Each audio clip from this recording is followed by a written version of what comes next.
আমাদের প্রত্যেকের জীবনেই দুঃখ, কষ্ট, বাধা, দুশ্চিন্তা, বিপদ এগুলো সবসময় আসা যাওয়ার ভিতরেই থাকে।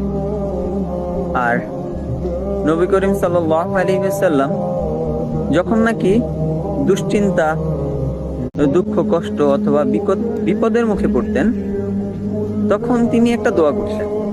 দোয়াটা হচ্ছে ইয়া হাইয়ু ইয়া কাইয়ুম বিরহমাতিকা আস্তাগীথ। এটা হচ্ছে আল্লাহ তাআলার কাছ থেকে রহমত চাওয়ার দোয়া। আর আমরা কেউই আল্লাহ তাআলার রহমত ছাড়া জান্নাতে প্রবেশ করতে পারবো না।